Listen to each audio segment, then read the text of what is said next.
एक बार फिर से स्वागत है आपका हिमाचल डायरी के इस अंक में।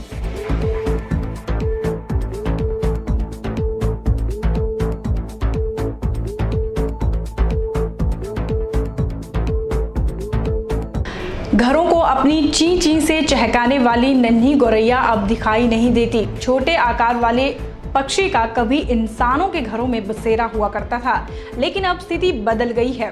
गौरैया के अस्तित्व पर छाए संकट के बादलों ने इसकी संख्या काफी कम कर दी है। अनाज में कीटनाशकों के इस्तेमाल, आहार में कमी, मोबाइल टावरों से निकलने वाली सूक्ष्म तरंगे गौरैया के लिए हानिकारक है।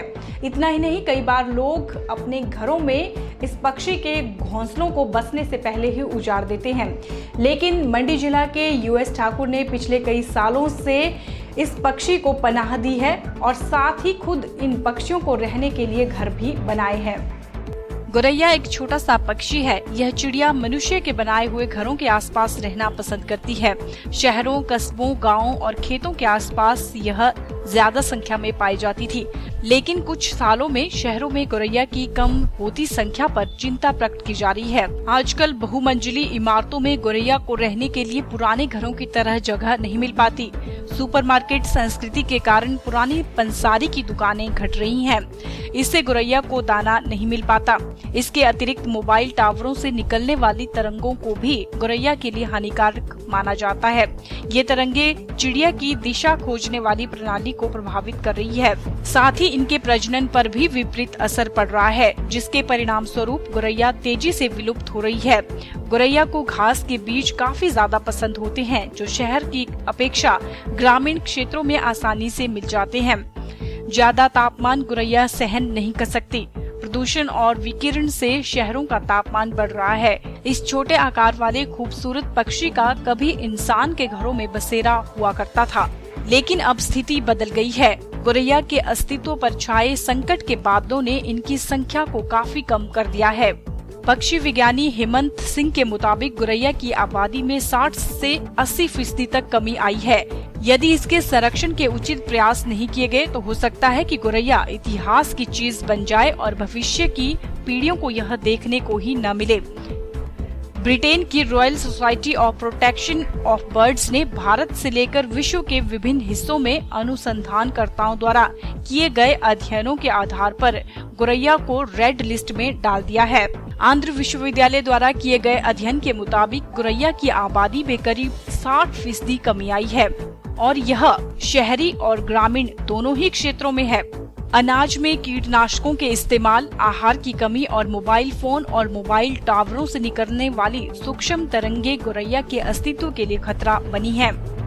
लोगों में गौरैया को लेकर जागरूकता पैदा करने की जरूरत है, क्योंकि कई बार लोग अपने घरों में इस पक्षी के घोंसलों को बसने से पहले ही उजाड़ देते हैं। कई बार बच्चे इन्हें पकड़कर पहचान के लिए इनके पैर में धागा बांधकर इन्हें छोड़ देते हैं, जिससे कई बार ये किसी पेड़ या टहनी या शाखाओं में अटक कर इस पक्षी की जान ही चली जाती है। इतना ही नहीं, कई बार बच्चे गौरैया को पकड़कर इसके पंखों को रंग देते हैं, जिससे उसे उड़ने में दिक्कत होती है और उसके स्वास्थ्य पर भी उल्टा असर पड़ता है। पक्षी विज्ञानी के अनुसार गौरैया को फिर से बुलाने के लिए लोगों को अपने घरों में कुछ ऐसे स्थान उपलब्ध करवाने चाहिए जहां वे आसानी से घोंसले बना सकें और उनके अंडे और बच्चे हमलावर पक्षियों से सुरक्षित रह सकें। इसलिए विलुप्त हो रही इस गौरैया का संरक्षण करना जरूरी हो गया है। यूएस ठाकुर का कहना है कि उनके घर में यह नन्ही चिड़िया सालों से रहती थी। उन्होंने बताया कि जब वे पुराने घर से नए घर में शिफ्ट हुए तो वहाँ भी पक्षी का जोड़ा रहने आ गया, लेकिन उन्हें उपयुक्त स्थान नहीं मिला तो वे जगह जगह अपना घोंसला बनाने लगे, जिससे पूरे घर में तिनके ही तिनके हो जाते थे। लेकिन वे इस नन्हे पक्षी को भगाना नहीं चाहते थे, क्योंकि उनको भी वे अपने परिवार का हिस्सा मानने लगे थे। इसलिए उन्होंने उस चिड़िया के लिए एक छोटा सा लकड़ी का घर बनाया, लेकिन वे थोड़ा कंफ्यूज भी थे, क्योंकि लोगों का कहना था कि ये पक्षी इंसानों द्वारा बनाए गए घरों या घोंसलों में नहीं रहते। लेकिन नन्ही गौरैया ने उनके द्वारा बनाए घर में रहना शुरू कर दिया और उसी घर में अंडे देकर छोटे छोटे बच्चे भी दिए। यूएस ठाकुर ने बताया कि यह देखकर उन्हें काफी खुशी हुई और उन्होंने ऐसे ही कई लकड़ी के घर गौरैया के लिए बनाए और आज सभी घरों में गौरैया के कई परिवार रहते हैं। जैसा कि आप जानते ही हैं कि इस सीजन में गौरैया अपने बच्चों को जन्म देती है, तो इस समय यूएस ठाकुर के घर में नन्ही गौरैया के नन्हे बच्चों की चींची की आवाज दिन भर सुनी जा सकती है, जो काफी सुकून देने वाली है।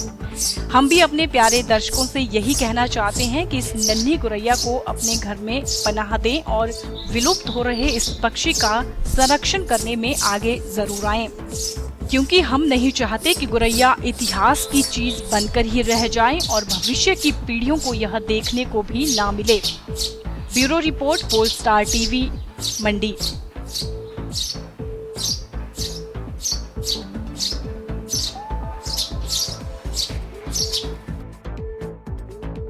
केंद्र सरकार द्वारा चीनी पर सब्सिडी बंद करने के बाद राज्य सरकार ने प्रदेश के करीब 18 लाख उपभोक्ताओं को रियायती दरों पर चीनी देने का निर्णय लिया है, लेकिन यह चीनी पहले से 9.5 रुपए महंगी मिलेगी।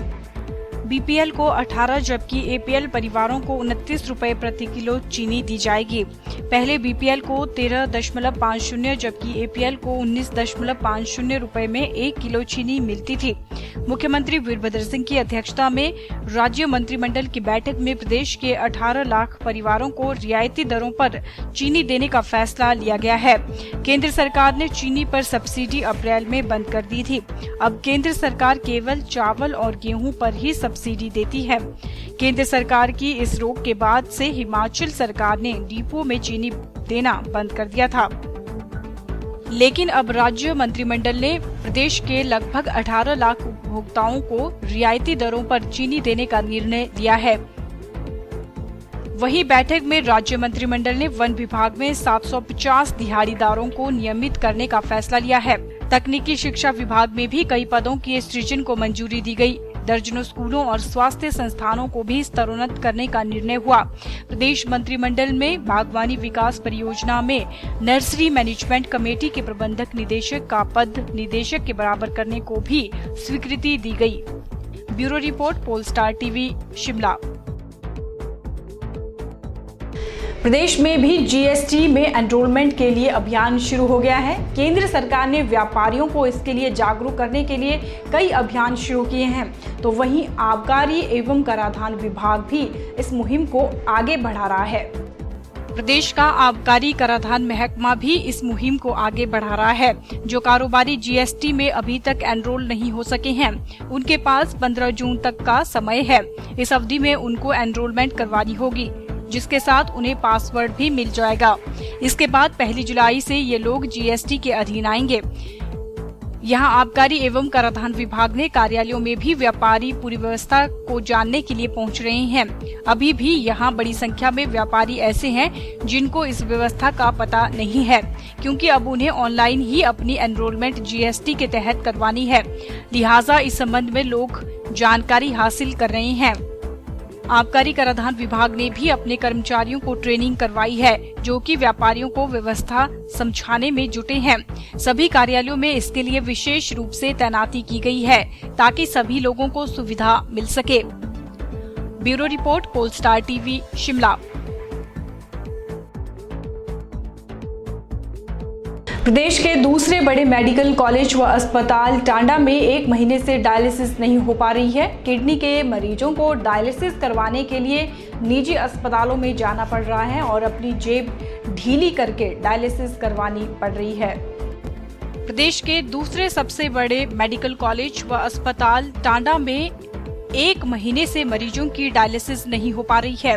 बाहर से आने वाले मरीजों की बात तो छोड़िए, अस्पताल में सेवाएं देने वाले स्टाफ को भी अपने परिजनों की डायलिसिस करवाने के लिए आसपास के निजी अस्पतालों में ले जाना पड़ रहा है। दूर दूर से आने वाले लोग टीएमसी में आकर निराश होकर लौट रहे हैं। टीएमसी से जब से नेफ्रोलॉजिस्ट एपी डॉक्टर अजय जयराल का तबादला हुआ है, उसी वक्त चर्चा शुरू हो गई थी कि अब डिपार्टमेंट में ज्यादा दिन काम नहीं होगा।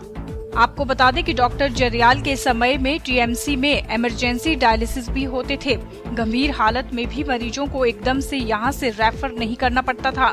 इसके अलावा रूटीन में होने वाले मेंटेनेंस डायलिसिस तो होते ही रहते थे, लेकिन सरकार ने अचानक टीएमसी से एपी की पोस्ट खत्म कर दी और डॉक्टर जरियाल का आईजीएमसी शिमला में तबादला कर दिया। टीएमसी प्रशासन ने अपने स्तर पर MD medicine doctor Pankaj Gupta को डायलिसिस की ट्रेनिंग करवाई और लोगों को थोड़ी राहत भी हुई, लेकिन अब सरकार ने उन्हें भी यहां से नेरचौक ट्रांसफर कर दिया है। नेफ्रोलॉजी डिपार्टमेंट में जो एक टेक्नीशियन और 2 स्टाफ नर्स थीं, उन्हें अब अस्पताल के दूसरे विभागों में शिफ्ट कर दिया है। आपको बता दें कि अगर निजी अस्पतालों में डायलिसिस करवाना हो तो एक बार ही 2 से 3,500 रुपए के बीच खर्च आता है। सरकारी अस्पताल में डायलिसिस 500 रुपए में हो जाता है। मेंटेनेंस डायलिसिस करवाने वाले किडनी फेलियर मरीजों को सप्ताह में 2 से 3 बार डायलिसिस करवानी ही पड़ती है। अब मरीज कितनी परेशानी से गुजर रहे हैं, इसका तो अंदाजा सहज ही लगाया जा सकता है। Bureau report, Polestar TV. तो आइए अब अंत में जानते हैं मौसम का हाल क्या है प्रदेश में इस वक्त। मौसम का हाल आइए आपको बताते हैं इस रिपोर्ट में। मौसम विभाग की जानकारी के अनुसार प्रदेश में मंगलवार को लोगों ने राहत की सांस ली। प्रदेश में प्रचंड गर्मी ने लोगों का जीना दूभर कर दिया था। 2 दिनों से मैदानों के साथ साथ पहाड़ों ने भी आग बरसना शुरू कर दी थी। प्रदेश के हमीरपुर, ऊना, बिलासपुर, कांगड़ा में कई क्षेत्रों में सोमवार को लू चली। पारा चढ़ने के साथ ही गर्म हवाओं ने भी लोगों का जीना मुश्किल कर दिया। सोमवार को ऊना का पारा 42.2 डिग्री रिकॉर्ड किया गया। वहीं हमीरपुर में मंगलवार को भी दिन भर मौसम गर्म बना रहा। हालांकि धूप नहीं थी, लेकिन उमस व गर्मी ने लोगों के खूब पसीने छुड़ाए। शाम के समय मौसम ने थोड़ी करवट ली। तेज हवा व तूफान शुरू हुआ। लोगों ने थोड़ी राहत की सांस ली। जैसा कि मौसम विभाग ने मंगलवार और बुधवार को बारिश की चेतावनी दी थी, तो ऐसे में लोग बादलों के बरसने का इंतजार दिन भर करते रहे ताकि उन्हें इस प्रचंड गर्मी से राहत मिल सके। प्रदेश के कई क्षेत्रों में इस दौरान बारिश रिकॉर्ड की गई। प्रदेश में हुई इस बारिश से लोगों को गर्मी से थोड़ी बहुत राहत तो जरूर मिली होगी। Bureau report, Polestar TV, Hamirpur. मुख्यमंत्री वीरभद्र सिंह ने शिमला ग्रामीण विधानसभा क्षेत्र में हिमाचल प्रदेश राज्य सहकारी बैंक की 229वीं शाखा का ऑनलाइन शुभारंभ किया। इस अवसर पर उन्होंने कहा कि बैंकिंग प्रणाली किसी भी वित्तीय प्रणाली की रीढ़ है। बैंकिंग सुविधा की उपलब्धता अर्थव्यवस्था की प्रगति को सुनिश्चित करती है। उन्होंने कहा कि राज्य सहकारी बैंक अस्तित्व में आने से लेकर अब तक प्रदेश के समग्र विकास में सहभागी रहा है, विशेषकर ग्रामीण क्षेत्र जहां बैंक की कार्यप्रणाली पर लोगों का दृढ़ विश्वास है। थाची क्षेत्र के लोगों को बधाई देते हुए उन्होंने कहा कि बैंक की सुविधा से कृषि गतिविधियों को बढ़ावा मिलेगा। बैंक के माध्यम से व्यापारियों को अपनी निधि का सुरक्षित लेन देन करने में सहायता मिलेगी।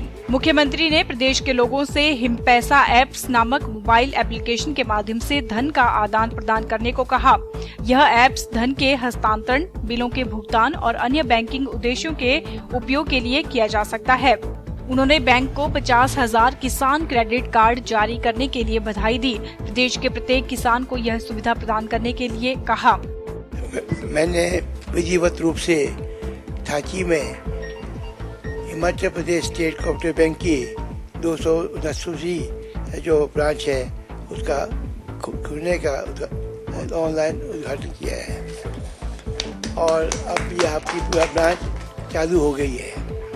मैं सबको जितने भी वहाँ पर लोग इकट्ठे हुए हैं और स्थानीय जनता है उन सबको मैं इसके लिए बधाई देना चाहता हूँ। और बैंक के खुलने से जो आर्थिक विकास होता है वो अब संभव होगा। वहीं हिमाचल प्रदेश राज्य सहकारी बैंक के अध्यक्ष हर्ष महाजन ने बताया कि इस वर्ष बैंक ने 162 करोड़ रुपए का लाभ अर्जित किया है।